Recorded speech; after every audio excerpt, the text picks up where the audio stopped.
Hey guys, this is Benny Ricciardi with rotocurve.com, and I'm here with some DraftKings NBA plays for Thursday, 10/29. Now, it is a small slate. We only have 3 games that we have to look at today, so there's not a ton of options that we can go to, but I am going to give you guys a little bit of roster construction advice and basically some idea of how I'm looking at the slate today and how I'll likely be playing it later on tonight when I make my final decisions. To start it off with, like I said, there's only 3 games. So looking at the point guard spot, Chris Paul is easily going to be the top option here and likely to be the high scorer on the day as well. The question really comes down to, is it worth it to pay up an extra $3,000 or $4,000 for the production that he can give you over the production that you can get for some of the other guys that are out there? It's the highest total game on the day, but it does also have the biggest spread. So it does have the biggest risk of turning into a blowout and seeing the starters on the bench towards the end of the fourth quarter and getting a few less minutes than they normally do. In this situation, as much as I think Paul is clearly the number one option, clearly far and away the best point guard on the slate, I don't think I'm going to be paying up for him. I do think that I can get some of those points out of some of the other positions that I'd rather pay up for, and that's probably going to be the way I go tonight. So with that being said, who are some of the guys that I'm looking at to use instead? The guy who's on the top of my list is actually George Hill. Hill had a really good opening game yesterday, and he's still pretty reasonably priced at DraftKings at about only $6,000. I actually really like him a lot, to be honest. He had some nice games towards the end of last season, and the thing that I like about him the most and why I really feel like he's a safe guy to roll out there tonight is he's played him, Paul George, and CJ Miles all played over 35 minutes last night. So if you're going to get George Hill playing 3/4 of the game, just by the fact that he's on the floor and he's the point guard and has the ball in his hands, he's going to wind up compiling some really nice stats for you. Now, he's a good player and a good player that's getting added minutes and a chance to compile stats. You put those two things together at a pretty square price, and I think he's going to be my top play on the day at the point guard spot. I also like, if you're looking for a cheap option, I'm also a big fan of Dennis Schroeder. This guy is very cheap and he's very good. He could probably start on half the teams that are in the league right now. He's splitting minutes at the point with Jeff Teague, which is not ideal, but he's also been on the floor a little bit with Teague as well. So he's seeing a few more minutes than he would if he was just a backup point guard. When he's in there with the second unit, he's a guy who's expected to, basically be their playmaker, help set up shots for other guys, help get some baskets for himself. And even when he's in there with the first team, he's a guy who, is really good at finding his teammates and also really good at getting to the basket. So he's going to be able to put up points no matter when he's in there. Shooting guard, moving on. I am not paying up for any of the shooting guards here. You got guys like Monta Ellis, who's coming back off injuries, had a horrible game. You got the shooters like Korver and Redick who, they could put up big numbers if they have hot shooting games, but, not really guys that I want to pay up for at that spot. Wes Matthews kind of falls in that same category, and he too is a little bit banged up, so he has a bunch of negatives going on. The guy who I have been coming down to most often has been CJ Miles. Miles is a great value option here, probably my favorite salary saver that we have on the day, somebody I'm going to have a ton of exposure to. Now, I don't expect him to have explosive scoring games. We've seen him have those games before. He's capable of it, so he definitely has a ceiling here. But he also has had some bad shooting games, and that is something that is a little bit of a concern. It's not as much of a concern with me today because you got Miles at only 3,600. At only 3,600, he does not need to do a lot in order to pay off that value. And the thing I liked about him, as we said with Hill, he played almost 37 minutes last night. So if you're going to have a guy like CJ Miles, who's near min price, playing 30-plus minutes, again, he's going to luck his way into at least getting 8 or 10 points, a couple rebounds, a couple steals, a couple assists. And at the very least, he's going to give you a solid floor and make some value for you. Again, like we said, the other thing we like about him is, he's a guy that when he gets hot, he could hit 5 or 6 3-pointers, put up 25 real-life points and add in some of those other stats while playing 30, 35 minutes and really give you an upside like 30, 35-point game for only 3,600. So CJ Miles is somebody that I almost think you can't fade today if he's going to be getting the playing time that we saw him get yesterday. Let's see. Moving on to the small forward spot, there's really only 2 guys that I'm looking at. And if you save on guys like Miles and you don't use Paul, you can pay up for one, maybe even both of these guys in your tournaments. And that's Carmelo Anthony and Paul George. Now, George they score their points in a little bit of a different way, but they both put up big numbers.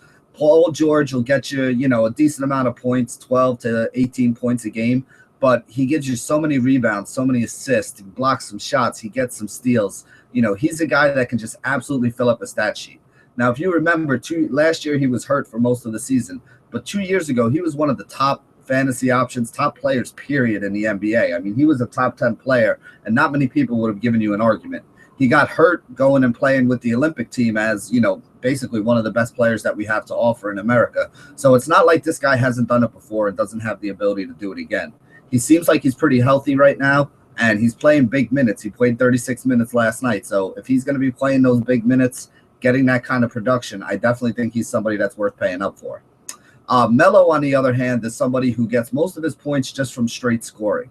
Now, the thing we got to realize with Carmelo Anthony is on FanDuel, on DraftKings, you don't lose any points for missed shots. So it doesn't matter if he takes 20 shots or 40 shots. If he comes up with 30 points, you're still getting the points, the fantasy points for those 30 real-life points that he scores. So with a guy like Melo, you don't really worry about the fact that he's a little bit of an inefficient player. Doesn't add a ton for you in some of those other categories. He doesn't rebound as well as you would expect a guy at his size to. He doesn't have a ton of assists because he doesn't pass all that often. He doesn't block a lot of shots. He's not a great defensive player, but he can seriously make up all the fantasy points you need with the amount of baskets that he scores and the amount of points that he puts up on a daily basis. So for me, Paul George, Carmelo Anthony are two guys who I'm looking at to pay up for today. If you need a cheap option, Derek Williams of the New York Knicks at 3,200 looks like he might have a chance to rejuvenate his career.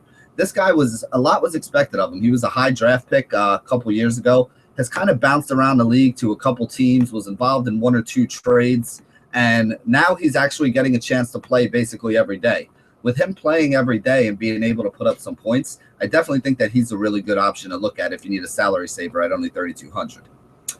Moving on to the power forward spot, more guys that we're going to be playing up for here too. You got Blake Griffin over there. He is very likely to be the top scorer at the position, as a guy who can put up points, can help you in a couple different categories, although he never really has huge games in the other categories outside of points. My problem with Blake is pretty much the same problem I had with Chris Paul. He's very, very expensive. Now, with the way the rosters have been constructed so far today, with the way I've been seeing things, I think you can actually fit in probably one or the other. So whether you like Paul more or Blake Griffin more, I think one of those two guys can be in. I do expect LA to be running a lot in this game, and I expect Blake Griffin to be on the end of a lot of those, layups in fast break and in transition. So I do think he can put up 20, 25 points early on here, and I do think that the Clippers are going to wind up pulling away late in this game. The reason I like Blake is when they're in those games where they pull away late, is usually not the time that Chris Paul has the big game. That's usually the time that you see Blake Griffin put up like 25 points in the first quarter or something ridiculously absurd like that, and usually winds up with a better score. So I think I would rather pay up for Blake than Chris today, and that's kind of the way I'm rolling with it. The other power forward I'm looking at is Paul Millsap. Now, Millsap's a guy who doesn't have a huge ceiling. He's not somebody who puts up 25 and 15, but he's a guy who's very safe because he'll give you 17 to 20 real-life points, 4 to 8 rebounds, 2 to 5 assists. He'll get a blocker and a steal or something like that. And when you add that all together, he winds up paying off his value. He never really reaches that ceiling that he has, but he's always a good bet to pay off value. And that's why I think he's a great cash game play. On a short slate like this, I think he's even viable to use in tournaments. But most of the time, Paul Millsap, whenever you hear me mention him, is probably going to be a guy who I say is somebody who I'm using in cash. Think of him along the lines of like the Matt Carpenter of the NBA. He always gets you a solid score, but he never really goes crazy. And we saw what Carpenter did this year with the home run. So maybe there's some home run upside here with Millsap too, if he can figure out a way to actually reach his ceiling a little more often this season. He's the one guy on the Hawks who does play big minutes. So he's the one guy on the Hawks that I'm not worried about getting subbed out or, playing a subpar game and only getting 28 to 32 minutes. He usually gets 30 to 35 and has been able to put up some nice numbers with that time. At the center position, there's really two guys that I'm looking at. Marc Gasol, to me, is probably the top option and the best bet on the day. Now, one thing that I want to watch this year is how centers do against the Indiana Pacers. Roy Hibbert, for all his faults, was a very good defensive center. Jan Mahimi seems to me that he's more of an offensive threat. Even though he's not a great offensive player, I just definitely don't think he's as good defensively. You had a guy like Jonas Valanciunas who went absolutely nuts against them yesterday. So I think that Marc Gasol being more talented and them coming off a loss and being a little bit pissed off about it puts him in a great spot today. The two things I want to watch is I think Gasol can go nuts against this team. And if he does, I think it kind of further solidifies my ideas that taking centers against the Pacers this year is going to be something to target. The other guy I wanted to mention is DeAndre Jordan. He has a matchup with the two big men from Dallas, which are Dirk Nowitzki and Zaza Pachulia. So I think he has a little bit of an athleticism advantage over those two guys. And usually when we see him in games like that are the games that he comes up with big scores. He usually winds up with something like 17 to 20 rebounds and like 12 to 18 points. And when you add that all up and put it together, he could give you a really nice return today. So I do like DeAndre Jordan. I have actually paid up on a couple rosters for two centers, putting Jordan in utility and Gasol in the center spot. I think paying up for the big guys, the small forwards, the power forwards, the centers, is probably the way you want to go today with your roster construction. I'm going to be saving at the guard spot, and I think it would be a pretty good idea for you guys to do the same. You can fit in a lot of the guys that you like if you don't use guys like Blake Griffin and Chris Paul tonight. You can pretty much get most of the other studs that are playing, and I think you'll have a pretty nice night by doing it that way. So that wraps it up for our DraftKings NBA video for Thursday, 10/29. Thank you guys for joining us, and as always, stay classy, DFS.